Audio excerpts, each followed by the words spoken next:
किसी भी देश से तेल खरीदने को स्वतंत्र है भारत। अमेरिका के साथ ट्रेड डील पर रूस की दो टूक। रूस ने बुधवार को स्पष्ट किया है कि भारत अपनी तेल जरूरतों के लिए किसी भी देश से कच्चा तेल खरीदने के लिए पूरी तरह स्वतंत्र है। रूस का ये बयान अमेरिकी राष्ट्रपति डोनाल्ड ट्रंप के उस दावे के बाद आया है जिसमें उन्होंने कहा था कि प्रधानमंत्री नरेंद्र मोदी रूस से तेल खरीदना बंद करने और इसके बजाय अमेरिका और संभवतः वेनेजुएला से तेल खरीदने पर सहमत हो गए हैं। क्रेमलिन के प्रवक्ता दिमित्री पेस्कोव ने कहा कि रूस कभी भी भारत का अकेला एनर्जी पार्टनर नहीं रहा है और उन्होंने इस सुझाव को खारिज कर दिया कि सोर्सिंग में बदलाव असामान्य होगा। पेस्कोव ने एक प्रेस कॉन्फ्रेंस को संबोधित करते हुए कहा, हम अन्य सभी अंतर्राष्ट्रीय एनर्जी एक्सपर्ट्स के साथ अच्छी तरह जानते हैं कि रूस भारत को तेल और पेट्रोलियम प्रोडक्ट्स का एकमात्र सप्लायर नहीं है। भारत ने हमेशा इन प्रोडक्ट्स को दूसरे देशों से खरीदा है, इसलिए हमें इसमें कुछ भी नया नहीं दिखता है। ट्रेड मंत्री पीयूष गोयल ने हाल ही में बताया था कि भारत बदलती वैश्विक स्थितियों के अनुकूल होने और अपने नागरिकों के लिए एनर्जी सुरक्षा सुनिश्चित करने के लिए अपने एनर्जी मिक्स का विस्तार कर रहा है। हालांकि पेस्कोव ने कहा कि मॉस्को को भारत से रूसी तेल खरीद बंद करने के बारे में कोई आधिकारिक सूचना नहीं मिली है। उन्होंने एक दिन पहले भी इसी तरह की बात कही थी, इस बात पर जोर देते हुए कि नई दिल्ली से ऐसा कोई संकेत नहीं मिला है।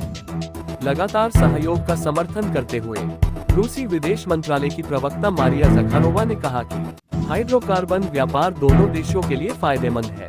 उन्होंने एक ब्रीफिंग में कहा, भारत द्वारा रूसी हाइड्रोकार्बन की खरीद दोनों पक्षों के लिए फायदेमंद है और वैश्विक एनर्जी बाजार में स्थिरता बनाए रखने में मदद करती है। हम अपने भारतीय पार्टनर्स के साथ घनिष्ठ सहयोग जारी रखने के लिए तैयार हैं। पूरे तेल को बदलना अव्यावहारिक। इस बीच रूस में एनर्जी एनालिस्ट्स ने कहा कि भारतीय रिफाइनरियों के लिए रूसी कच्चे तेल को पूरी तरह से बदलना अव्यावहारिक है। नेशनल एनर्जी सिक्योरिटी फंड के इगोर युश्कोव ने कहा कि अमेरिकी शेल एक्सपोर्ट मुख्य रूप से हल्के ग्रेड के होते हैं, जबकि रूस भारी सल्फर से भरपूर यूराल कच्चा तेल सप्लाई करता है, जिसका इस्तेमाल भारतीय रिफाइनरियां करती हैं।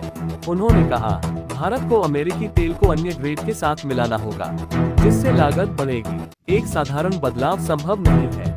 युश्कोव ने आगे कहा कि रूस आमतौर पर भारत को प्रतिदिन 1.5 से 2 मिलियन बैरल तेल भेजता है, जिस मात्रा की बराबरी अमेरिका आसानी से नहीं कर सकता।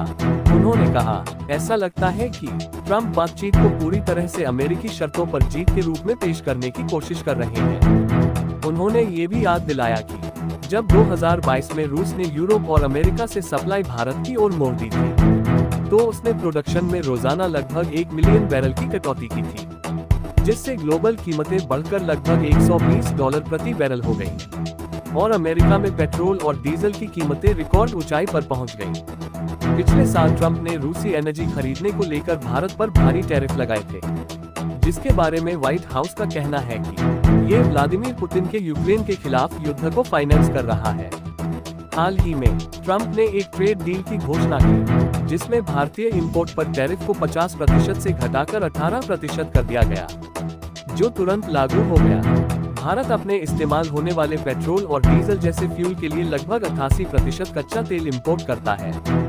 2021 तक भारत के इंपोर्ट में रूसी तेल का हिस्सा सिर्फ 0.2% था, लेकिन फरवरी 2022 में यूक्रेन पर हमले के बाद पश्चिमी देशों द्वारा मॉस्को से दूरी बनाने के बाद भारत रियायती रूसी कच्चे तेल का सबसे बड़ा खरीदार बनकर उभरा। रियल टाइम एनालिटिक्स फर्म केपले के डेटा के अनुसार जनवरी के पहले 3 हफ्तों में भारत का रूसी कच्चे तेल का इंपोर्ट गिरकर लगभग 1.1 मिलियन बैरल प्रति दिन हो गया, जो पिछले महीने के औसत 1.21 मिलियन बीपीडी और 2025 के मध्य में देखे गए 2 मिलियन बीपीडी से कम है। रूस की विदेश मंत्रालय की प्रवक्ता मारिया ज़खारोवा ने दोहराया कि हाइड्रोकार्बन व्यापार दोनों देशों के लिए फायदेमंद है और वैश्विक ऊर्जा बाजार में स्थिरता बनाए रखने में मदद करता है। फिलहाल गेंद भारत के पाले में है कि वो अमेरिका के साथ नए व्यापारिक संबंधों और रूस के साथ अपने पुराने भरोसेमंद ऊर्जा संबंधों के बीच संतुलन कैसे बनाता है।